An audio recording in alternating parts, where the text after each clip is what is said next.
Welcome back to the Reimagine podcast. We're excited to bring you a special episode this week that took place during Hartford Innovation Week, September 9 through 13, 2004 in the capital city of Hartford, Connecticut. This episode is Quantum Leap, Unlocking the Future with Industry Collaboration, featuring Quantum CT and UConn. Thanks, Mike, for pointing that out. I'm the director of the School of Computing at the University of Connecticut. And in terms of the research I do all kinds of algorithms, including quantum algorithms. So in fact, I'll say a little bit about quantum algorithms in a minute. I will let Sarah take over. Hi everyone, I'm Sarah Mahoney. I'm Assistant Vice President for Corporate Relations at UConn. My goal is really pan-university, supporting companies, getting connected with UConn and all the major initiatives that we have.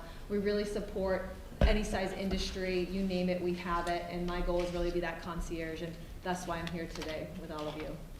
Awesome, thanks. And Raj, I don't know if you know this, but you guys may have seen unboxing videos online where like someone gets something and they're really excited about the product that they get, and so they take a video of themselves opening it.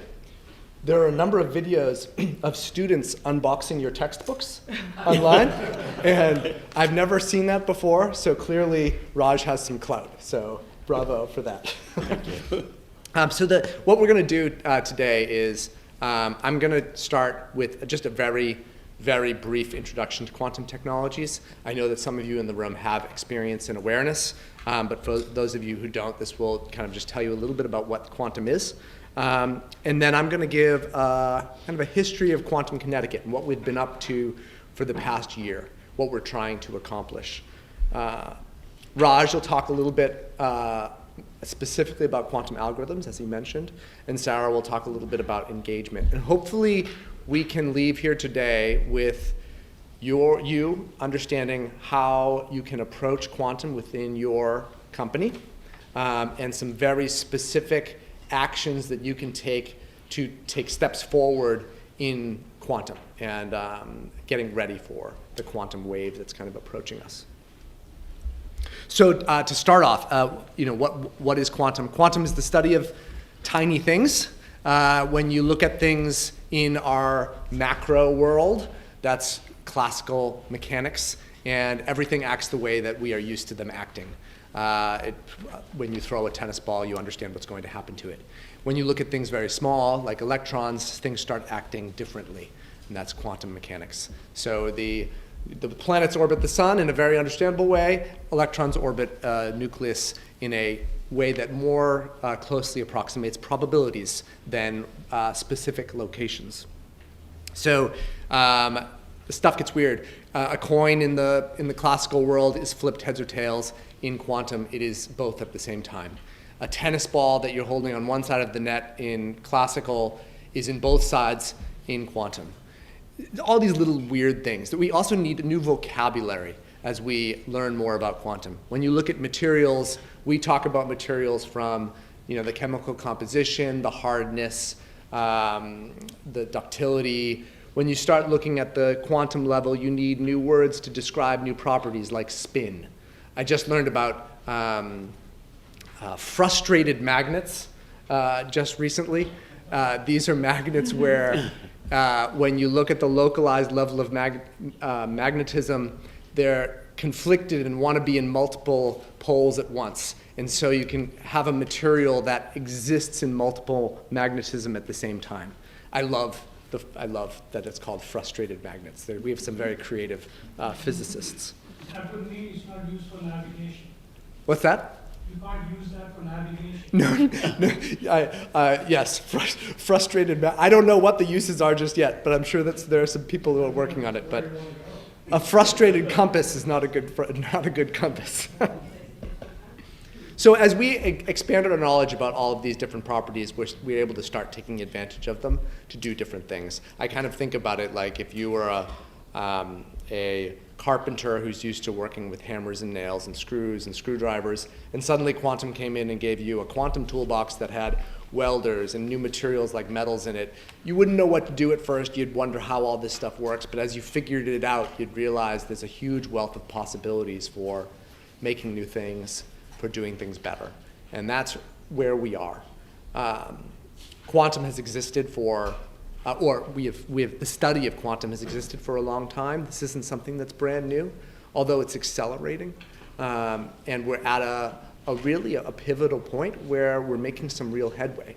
There are products right now on the market that take advantage of quantum properties. Q-dot televisions, there's quantum dot televisions. Our iPhones store data using quantum properties to do so you can get your 10,000 pictures of your cat due to quantum. So it's all here. Using quantum allows us to do some things better. Some classic examples. There's a famous knapsack problem, a backpacker's problem, where you have to fill a backpack full of stuff. And each item that you have on your table has a different value, a different weight, a different size. And optimizing that is really easy when you have 4 items. It's hard when you have 50. It's near impossible when you have 10,000. For classical computers, for classical methods. Using quantum, we can solve these things really efficiently. And so it's opening our eyes to a lot of possibilities. So also, next year, 2025, the United Nations has deemed 2025 Yes. with it being its 100 years of quantum. Yeah. So we've actually perfected the start of the science 100 years ago. Next year, it's 2025, they're celebrating.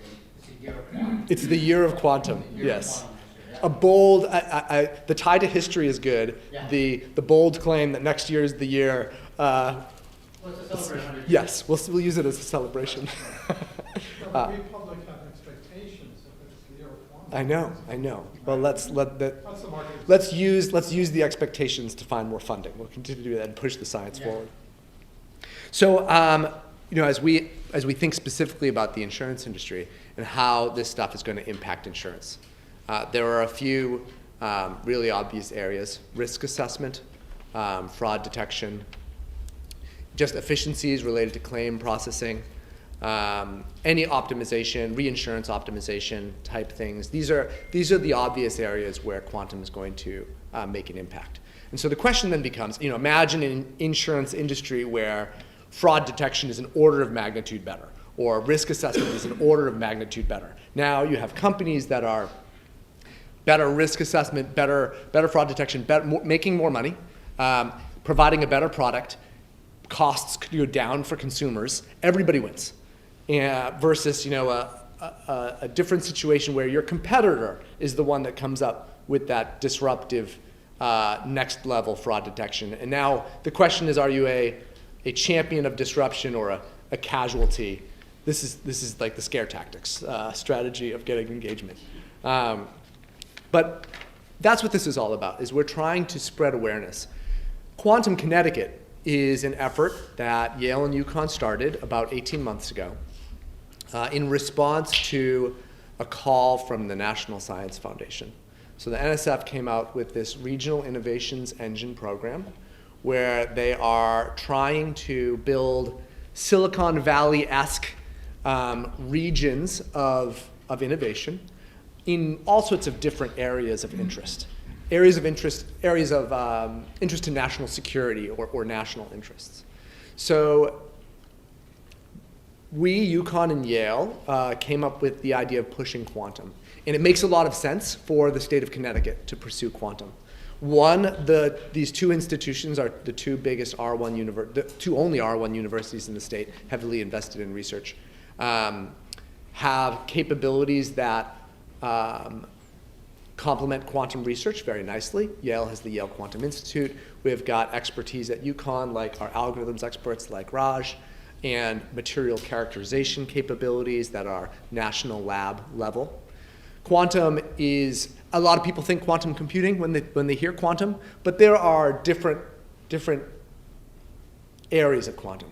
There's quantum sensing, where you're looking at the really small in order to get more information about your surroundings to make better decisions. There's quantum materials. I mentioned the different material properties like spin and the frustrated magnets and all that. Quantum materials is building new materials that have unique properties to help us in unique ways. And then there's the quantum computing side, which people are a little bit more familiar with. But those three areas are also really relevant to industries that are already here in Connecticut. Defense industry, of course. the pharmaceutical industry, the insurance industry. So the bio industry, these different sectors are already present here, and quantum can support those sectors. So we have the capability in our university structure, infrastructure to be able to support quantum, and we have industry investment here in the state for quantum. So we said, we're going to do quantum. We received a development grant from the NSF of $1 million to pursue the conceptualization and the organization of this engine effort. And our big submission is going to be in February of 2025, pursuing $160 million from the NSF over a 10-year period to build this. We have competition. We have a lot of competition. There are 294 letters of intent. We were one of 50 recipients of the development award, so we have a little bit of a head start over most of those applications. We submitted our preliminary proposal in August, and we'll find out next month if we have made the first cut for that grant, and then again, the final one will be in February. We're not banking exclusive. Oh, go ahead, Michael. Yeah, of that 294 letters of intent for the NSF grant, how many of them were focused on quantum? 17. 17, thank you. That a little bit less than 17. So focused on quantum is fewer of that group. There are some that touch quantum. So there were a bunch of more than one that were AI and quantum. There's one that's specifically on quantum supply chain. So there's different areas within those, but 17 of the 294. They're looking at applications in quantum right now, like quantum and supply chain. That's a serious application. It is. I think they're thinking more of building a supply chain to feed the quantum industry, not using quantum as an optimization of supply chain, which is a very valid use of quantum computing and kind of seen as a major direction of opportunity. But I think that they're thinking more of building a supply base to supply to. That one's out of Montana, I think. But they're all across the United States. But we're not just, obviously there's more than just quantum. There's advanced manufacturing, there's healthcare, that's all within these programs. We're pushing hard to win it, of course, but also we're not relying exclusively on the NSF grant success. So we have found great partnership in the state. We're going to be gaining funding from the state. We're developing partnerships with industry, receiving funding from industry to push forward our initiatives. And we want this to be self-sufficient, independent of the NSF grant funds, which is the right way to go. The grant submission is in February. We won't even find out until like a year from now, September, October of 2025, is who the winners are going to be. So let's just make this happen. It's going to be valuable for Connecticut no matter what. So Quantum Connecticut is, again, started with UConn and Yale. There are 4 main pillars of approach for this organization. Use-inspired research is one. So this is where we are engaging with industry to find challenge problems that are relevant to industry. And we are putting money and we are putting researchers on solving those problems. We need to prove to the NSF and to the world that Connecticut can solve quantum problems that are use-inspired, that have purpose. We have built partnerships with many big-name companies, in defense, in pharmaceutical, in tech, RTX, Pfizer, Boehringer Ingelheim. We're talking to Microsoft. We're talking to Google. We're talking to GE Healthcare. So we're engaging with all of these companies to grow this investment. So far, UConn and Yale have put in $1.3 million into research projects. This is going to grow. Another pillar is translation of innovation to practice. This is the building of startups. So UConn offered some seed grants to form new startups. We have 4 new startups that are quantum driven. Raj is in one of them. You're like in the spotlight today on so many levels, Raj. We want to attract capital to the state. We want to attract entrepreneurs to the state. But we also, the other piece of this pillar is converting companies that are non-quantum into quantum-ready companies. So this includes insurance companies. It might include companies that are maybe even manufacturers that are making parts that are relevant to optics now that, hey, could also be relevant to quantum optics. And let's expand your product base so that, again, we can create Connecticut as this ideal spot for external parties to come if they want to do quantum type work. Education and workforce development is the third pillar, and this is logical. We are trying to build a pipeline of students of expertise and grow that expertise so that, again, attracting individuals from outside of the state who want to, who have a quantum business and need a workforce, but also for the businesses that are in the state already that are exploring quantum so that 5 years from now, 10 years from now, there's a great rich availability of student talent to feed into those organizations. The last pillar is ecosystems of partners and stakeholders. There's a lot of money on the table, and $160 million is a lot. The state, we're hoping, will invest substantially into this program as well. We want companies to be investing substantially into this. But that money, where's it all going to go? It's not going to be split 50-50 UConn Yale. It's the idea here is to push all of this funding out into the community to promote the acceleration of quantum here. So that means we're looking for partners to raise their hand and say, we're interested in a piece of the pie, and this is what we can do to contribute towards your goals. This is how we want to play in the game of quantum and what we can do to contribute. And we want investment from these parties, but we also want to invest in these groups and use all of this to make something truly awesome for the country and for our population and our state. What have I missed? I'm sure I've missed some big things. We've built great partners already. We've got partners with the Department of Economic and Commercial Development, DECD. We've got partners with the state organizations like Connecticut Innovations, Advanced CT. We're building partnerships with industry associations. We are building partnerships with nonprofits. The Connecticut Science Center is one of our partners on the education pillar to expose quantum to younger groups. I brought my kids. I have an 8-year-old and a 5-year-old to the Science Center just 2 weeks ago. And it's one of those traveling exhibits, so I don't know if it's still there, but they've got the famous double slit experiment on the 4th floor. So check it out if it's still there. If it's not there, there'll be more quantum stuff coming through there in the future. But great partners, a great plan, a great initiative. That's what Quantum Connecticut is all about. Okay, hopefully that is a long-winded introduction.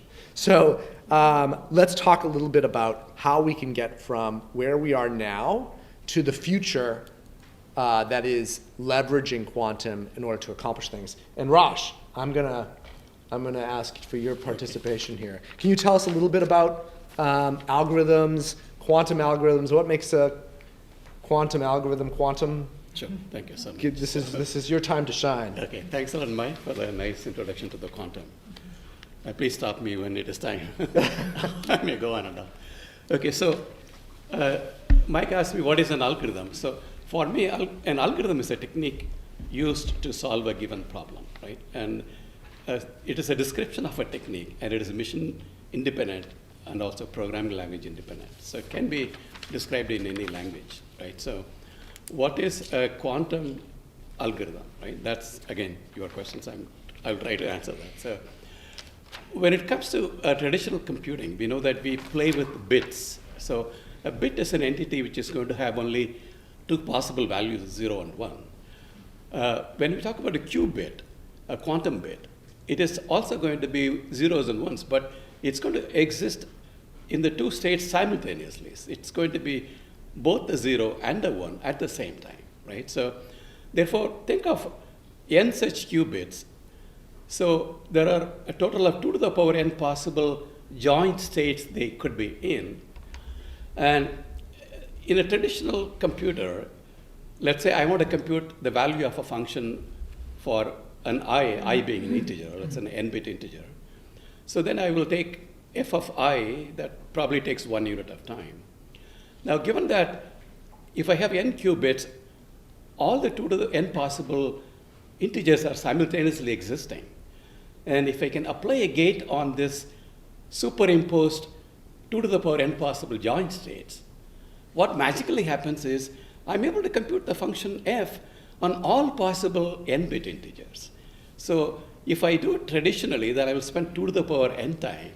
But in the quantum sense, we are able to compute the function f on all possible n-bit numbers, meaning that 2 to the power n possible integer values I can calculate at the same time. So that is the exponential speed-up that quantum computing offers us. Now, what is is it immediately realizable as such a powerful parallel computer? Of course, again, going back to classical computing, when I have too much of data, I may not be able to solve the problem using one computer. Then people will say, okay, why not I combine 100 computers, 1,000 computers? And we use the parallel computers, right? Even our laptops will have, 6 cores, 12 cores, and so on. So even that parallelism, it started like in the 1980s when people started building these parallel machines. Until then, it was theory that was dominating. People will take their paper and pencil and show, okay, here is an algorithm, it's going to speed up by, 1,000 times. It was all on paper, right? So when people wanted to realize that in practice, that's when they started thinking about machines. Of course, in the early stages, there was so much of failure than success. For example, some of the graduate students of MIT, they started a company called Thinking Machines. And they promised that, some of you might be aware of this machine, they promised that they're going to build a machine that is as powerful as a human brain, that can think for you and so on. So they built a machine. They sold a machine for $2 million. It had 1,024 processing elements. And so if you look at your iPhone, now it will be 100 times faster than the machine they were selling for $2 million. They failed miserably because they were not able to deliver not even close to something like what the human brain could do. So there were so many such failure stories when it comes to parallel computing. People built machines, they were in the market for 3 months, and then they, went bankrupt, right? So coming back to the quantum computing. So the theory of quantum computing has been very nicely developed. So many nice algorithms have been built. So let me give a couple of examples of quantum algorithms. Again, Mike asked me to do that, so I am obligated to do that. Otherwise, It's my fault. My fault. So there are 2 really, really classical algorithms. Now people celebrate these 2 algorithms: the Grover's algorithm and Peter Shor's algorithm. Right? So Grover's algorithm, what it does is, it is given an unsorted sequence of numbers, and I'm looking for one number if it is there or not. That's my problem. To check if a given X is in the sequence or not, right? A traditional algorithm will scan through, in the worst case, every element in the sequence. Therefore, it is going to take linear time. And one can show that in the worst case, one needs linear time to solve this problem. So what Grover did was, he showed that this can be solved in quadratic time, square root of n time. So, which was a very big reduction. But of course, it's not an exponential reduction either, because if it were exponential, instead of n, I should have done it in log n time. So he was not able to do it in log n time. How does the algorithm work? As I said, I can let loose my superimpositions. For example, if I have n qubits, there are 2 to the power n possible joint states they could be in. So I could let each of those 2 to the power n possible states to go and look at one element in the sequence I have. So if my sequence is of length n, if I only have log n qubits, then as I said, there are 2 to the power n possible superimposed states. So corresponding to every one of those states, there could be a search done. For example, state number 1, I'm going to look at cell number 1. State number 2, I'm going to look at cell number 2. So this way, I can simultaneously look at all the cell elements, and I will get to know, okay, here is cell number 11 has the element X I'm looking for, right? That is done in 1 unit of time because of the superimpositions. But the unfortunate thing is, there is no way of reporting that right away, right? Because the way the quantum computing works is, I can measure even though I calculate the function f on all possible 2 to the power n integer values, I cannot ask the machine to write down the values of all of those function values. I can only measure, in which case I will get to know the value of f for only one of those 2 to the power n possible integers, right? That's the drawback of the quantum computing, namely when I measure the system, I only get to know the value of the function at one particular value, even though it calculates all the 2 to the power n possible function values. May I ask a question, Raj? Yeah, please. And forgive this might be ignorant at incredible levels. Are the individuals that are coming up with these algorithms, is this almost equivalent to like writing in machine code? Like, how are they actually writing the algorithm itself? Excellent question, Mike. I guess when I defined an algorithm, right, I said it is a description of a technique which is going to be described in a machine-independent manner, in a programming language-independent manner. For example, let's say I want to sort n given numbers. What kind of technique can I use? Here is one technique I will describe. I will not use any machine in my mind. For example, here is the technique, right? Okay, I have n numbers. Go and find the minimum of the n numbers, output the minimum, right? You are left with the n minus 1 elements. Go and find the minimum of these n minus 1 elements, output that element, right? This is an algorithm, right? That's a technique that one can use to sort n given elements. So that's how all of these algorithms are defined, whether they're quantum, classical, parallel. So having proficiency in writing classical algorithms, it's a different way of thinking in order to write quantum algorithms? Absolutely. Okay. So we can't, in the classical way, we used to use what we used to call pseudocode. And we don't have that paradigm anymore. We could use a pseudocode to describe the quantum algorithms as well, right? So, Also. yeah. Because, as I said, I can use any language to describe it. I can use plain English the way I did for the sorting algorithm. So here again, I will describe a pseudocode, for the Grover's algorithm, right? Namely, in one step, let loose these 2 to the power n possible states to go and look at one cell. One of the possible joint states corresponds to the element I'm looking for. So in one step, the answer is ready, but they're not able to report it, right? Because, as I said, when I measure the system, it is going to only give me one of those 2 to the power n possible integer values, not necessarily the x that I'm looking for, right? Then how would Grover's algorithm go and report that x, that the index corresponding to the x? The way it is doing it is as follows, right? Namely, whenever we talk about the joint state of a quantum system, there are two, for example, if I have n qubits, there are 2 to the power n possible joint states. And there is going to be an amplitude associated with each possible joint states, right? What is the implication of the amplitude? If I square the amplitude, that will give me the probability of seeing that state when I measure the system. So if I measure the system, let's say, what is the probability that I will see I? The probability will be alpha I square, where alpha I is the corresponding amplitude associated with I. So if I measure the system, coming back to the searching problem, so if I measure the system without doing anything, I'm going to observe one of those joint states. I don't know which one it is, but it is based on the probability distribution that is dictated by the amplitudes, right? So what Grover does is, it's a very clever algorithm, namely, he knows the state where the x occurs, so he will try to increase the amplitude of that particular I in stages. So at the beginning, everybody will have an amplitude of 1 over square root of n, where n is the size of the sequence we are looking at.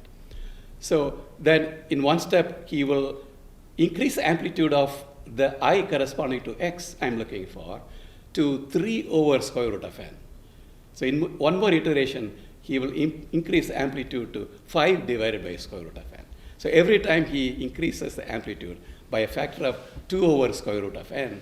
So if I do square root of n such stages or iterations, the amplitude of this x will increase to a constant. Therefore, if I measure at that point in time, there is a constant probability that I will get the x that I'm looking for, right?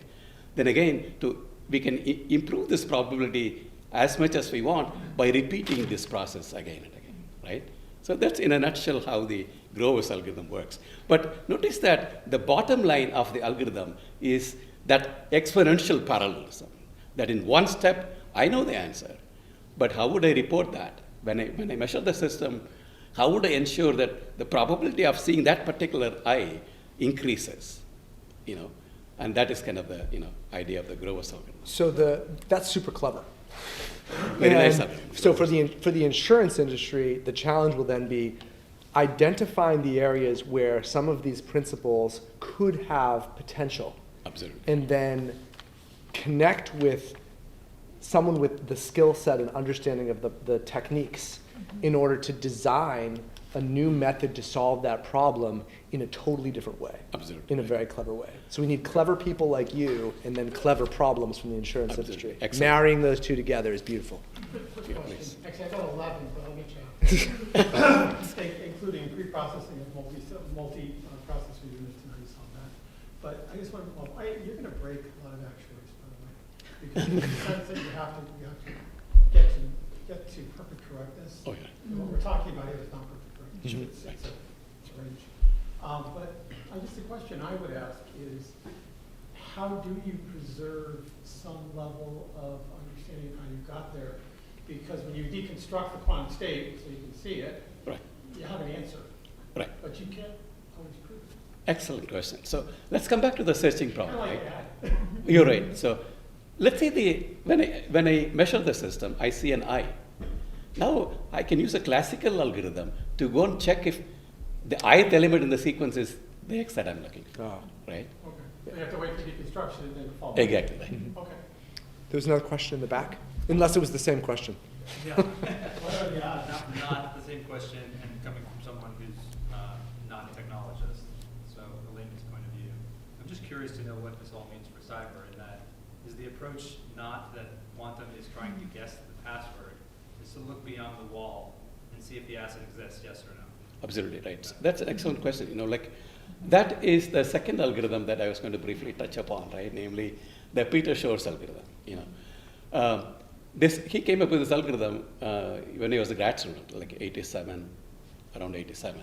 In fact, he was my TA for a course I took at MIT. So, Oh, cool. a very, very clever guy. So what does this algorithm do? Given an integer, I want to factor this integer to prime factors, right? For example, if I'm given 15, I want to show that this is the product of 3 and 5, two prime numbers, right? So I want to find the prime factors of a given integer. That's a problem he solves. Why is this problem important? As it happens, so as you correctly pointed out, when it comes to crypto systems, any crypto system, whether it is an RSA or Diffie-Hellman, whatever crypto system we may think about, they're all based on a complexity assumption. In fact, Mike talked about the knapsack problem and pointed out that this problem is a difficult problem. People have shown that problem to be a so-called intractable problem or NP hard problem. So meaning that using classical techniques, provably nobody has been able to show that this is either an easy problem or a difficult problem, right? That's where the intractability comes into picture, because the best known algorithms take a very long time. And nobody has been able to show that this problem is difficult, therefore it needs exponential time. There is no such proof either, right? That's where the interactivity comes in. So coming back to any crypto system, it is all based on some complexity assumption. The RSA system in particular is based on the complexity assumption that given a large integer, finding the prime factors of the integer is a difficult problem, right? If somebody comes up with a very nice and efficient algorithm to solve the problem, then that crypto system is gone, right? People are able to hack right away. So what Peter Shor showed was that there is indeed a polynomial time algorithm to factor integers using a quantum algorithm, which people have not been able to do using classical algorithms, right? So how does this algorithm work? So it's a very nice algorithm. Again, I want to show that every quantum algorithm is probably going to be based on that very simple fact, namely, I can, at some level, do exponential calculations. And here, again, the same thing happens, right? Namely, let's say I'm given an integer n. So how does the Peter Shor's algorithm work? He's going to pick a random number, let's say x, which is strictly less than n. And then he's going to calculate the so-called multiplicative order of this integer. By that I mean the rank of x is r if r is the smallest integer for which x to the power r will be congruent to 1 mod n, right? For example, let's say I have 2 and 15. I want to calculate the multiplicative rank order of 2. So the order is 4 because, 2 is 2 mod 15, congruent to 2 mod 15. And if I calculate 4, it is 4 mod 15. 8, 16 is 1 mod 15, right? So the multiplicative order of 2 mod 15 is 4, right? So going back to the Peter-Shor's algorithm, given any integer n, he's going to pick a random number x and calculate the multiplicative order of this integer. So let's say the order is r, then one can show that with a very high probability, x to the GCD of n comma x to the power r over 2 plus 1 is going to be one of the prime factors. And that can be done very easily. GCD calculation is doable using a polynomial algorithm using classical techniques. So what he did was, how do I compute the multiplicative order of a given integer, right? One simple algorithm could be, I calculate x to the power 1, x to the power 2, x to the power 3, x to the power 4. I do it for all possible values up to, let's say, n or beyond. And then I will know, what is the smallest integer for which I get a 1, right, mod n. So that is doable using, massive parallelism using quantum computing. But of course, the question is then, how would I then identify, just similar to the Grover's algorithm, right? How would I then report this algorithm, this particular order of the number x? And that is where then he uses what is known as a quantum Fourier transforms and so on.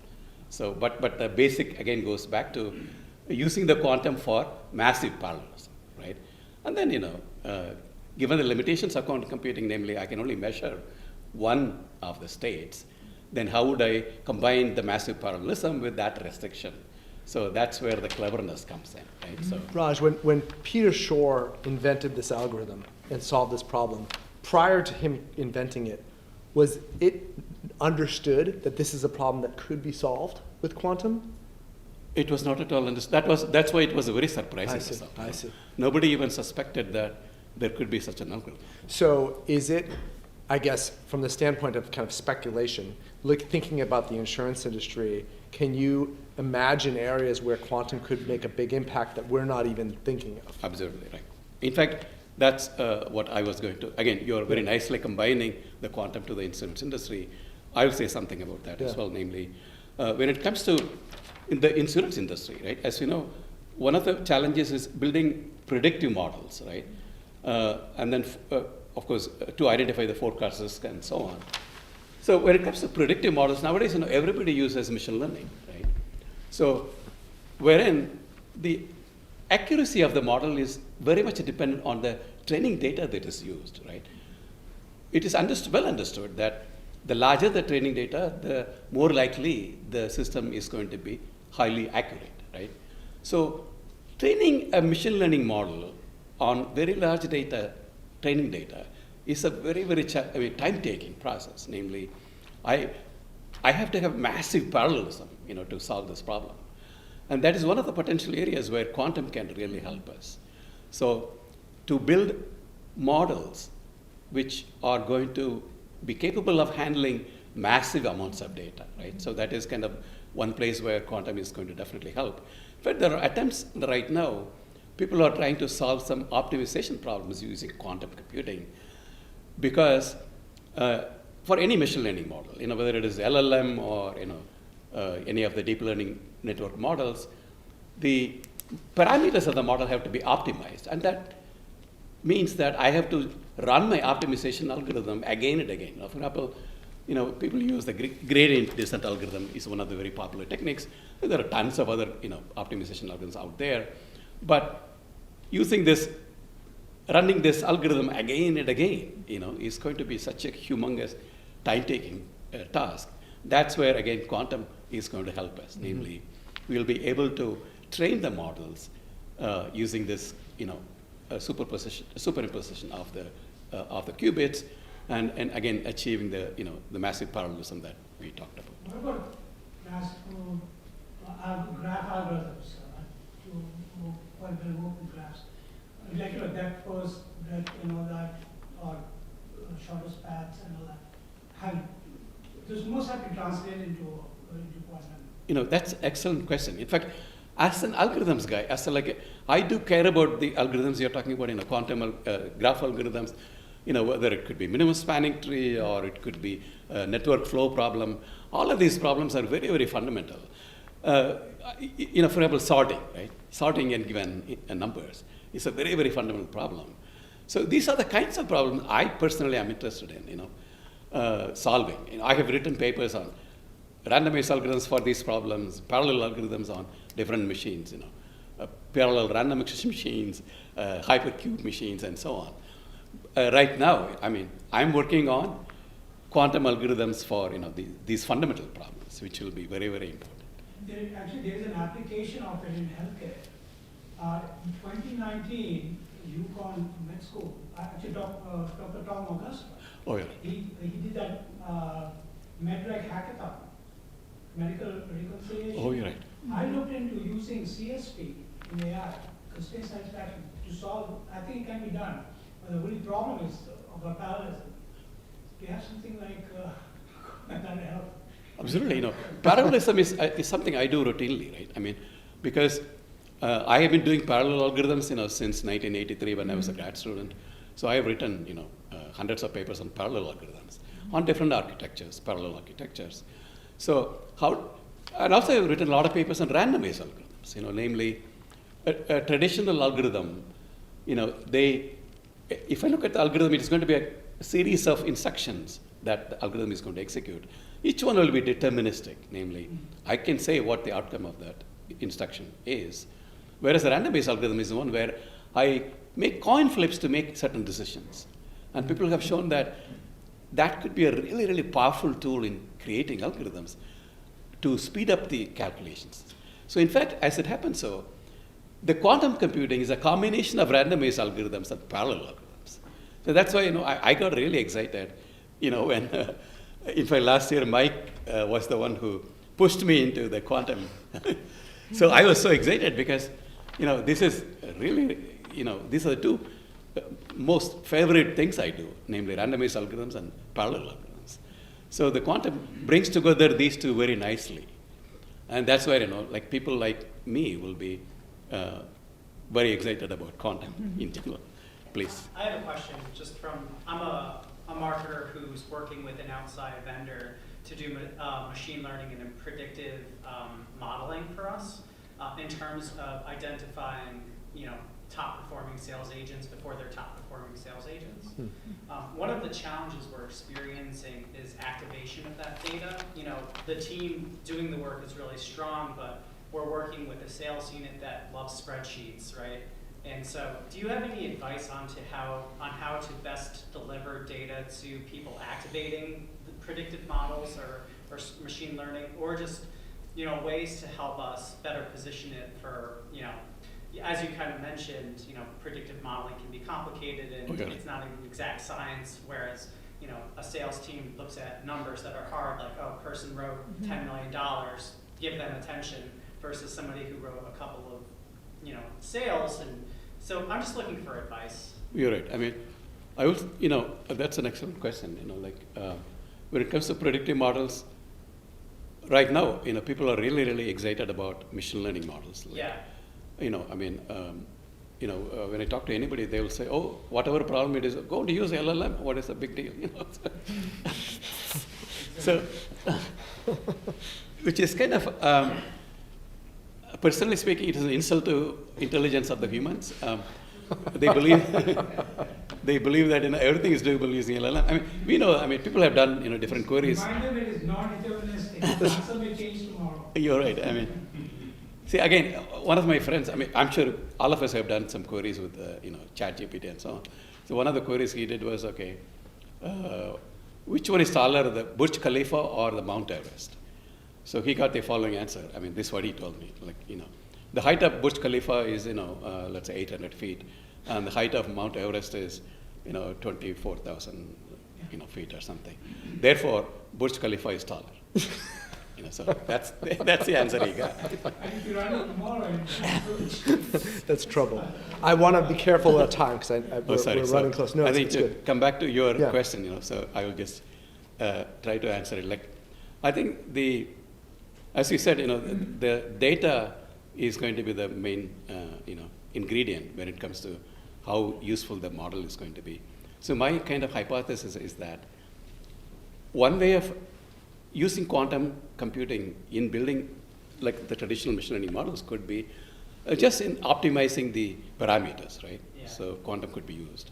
But in addition to that, what I'm going to hypothesize is that we might be able to build quantum models themselves, which are going to directly predict, instead of going through the track of ML, models. So that's kind of my hypothesis. Interesting, thank you. So I know that we're right at our almost 1 o'clock timeline. I want to give Sarah just two. I'm going to have to cut you short. So just sorry. No, it's all good. It's good. He's already done a lot of my work already, so. you There pretty are much said more everything. opportunities. So hit it up, Sarah. How can Yeah, no, folks get so engaged? I think, quantum CTs would not be a success without collaboration, specifically industry collaboration.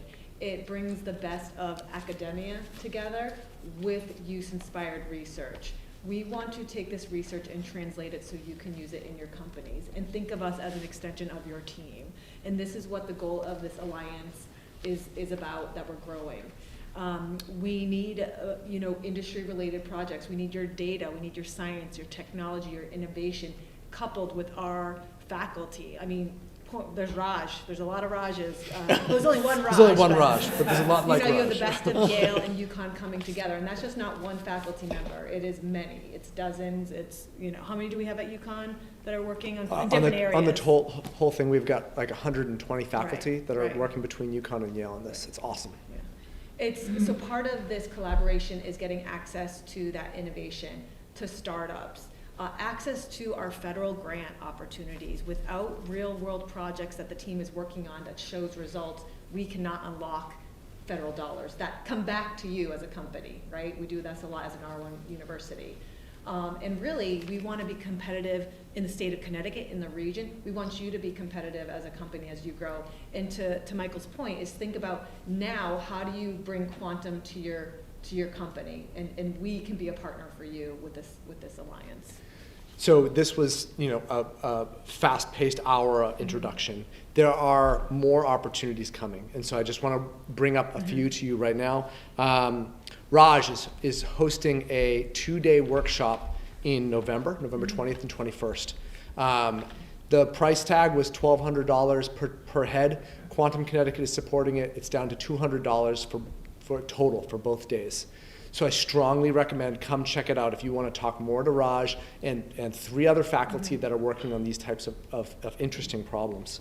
We have a few workshops coming up. I encourage you to go to quantumconnecticut.org to learn about those, including some that are education for lay people, as well as some really interesting stuff that explores the ethics of quantum, public policy of quantum. It's not just STEM that we're talking about. There's a lot of really interesting topics. Encourage your leadership to start a quantum team now if they haven't already. I'm sure you have teams working on algorithms. Talk to your leadership and get quantum people into the hiring expectations, because you need to start building it now. And then lastly, talk to us. We are here, we're interested in having private conversations with you guys to talk about your specific needs and where we might be able to provide services that could get you amped up and ready to face quantum challenges in the future. When you mentioned faculty, Yeah. different departments. Yes. Oh, Yes. yes. Physics. There's one professor down at Yale, Yes. Nicholas Christakis, Oh, yeah. Yale Network Science, Yeah. phenomenal work with networks. Yeah. And just a note, a lot of times these projects are happening what we call seed projects, so they're smaller projects, right? They're just an idea that is just brewing as a team. Those could turn into bigger sponsored research projects, which are lengthier in time. But there's an avenue for any idea through Quantum CT and in general at UConn. And so other one event I'd like to plug. It's not quantum specific, but UConn is hosting its first economic summit October 31st. Really focus on different areas from additive manufacturing. I know this is insurance, but additive manufacturing. There'll be AI component, and I think we'll be ending with quantum with Awesome. Our sponsored research team really talking more about that. Again, it doesn't narrow into kind of the workshops that are being brought to you through Raj's team, but just another way to get to know the university as well. So we'll share that with this team if possible. Sarah, Raj, thank you so much. Thank you to all Thank for you. your participation. Thank you so much.